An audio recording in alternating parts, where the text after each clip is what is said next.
Thanks, Mr. Chairman.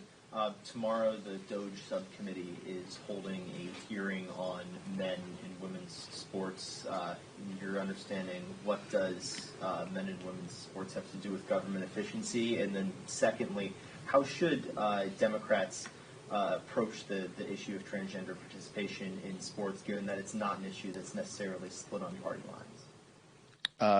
One, I have no idea what the DOGE committee has to do about this, but I assume, like many things that DOGE committee here in Congress does, it's part of some sort of handshake deal that Marjorie Taylor Greene extracted from Speaker Johnson. That's why she's leading the committee, and so they will get to talk about the issues that she wants to talk about. With respect to the issue, the president has put out an executive order. The NCAA has guidance. Each of our states have rules guiding sports in high school, athletics.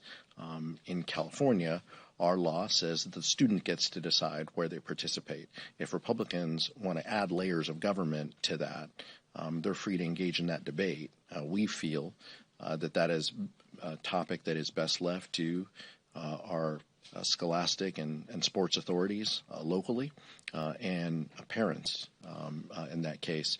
And so I'd ask Lori to also come up because she's talked about this issue in the past as a Division I athlete.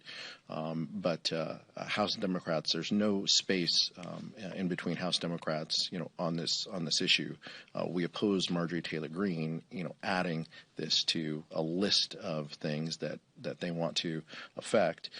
Again, this does nothing to address that their policies that they're advocating are to kick people off of health care coverage. Nothing talks about reducing costs or the burdens that Americans face. All of this is just for show.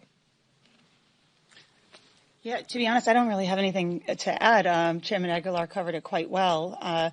They look at this issue as something that they can just lodge a political win. Even though the president has signed an executive order, they should be moving on to the issues that actually matter and impact so many hardworking families in this country.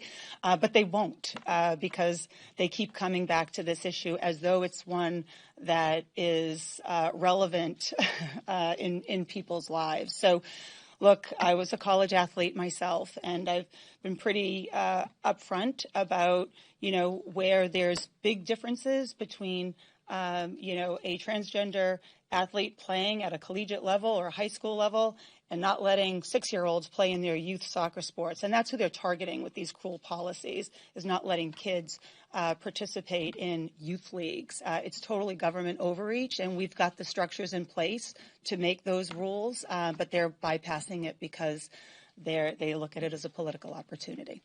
Thank you.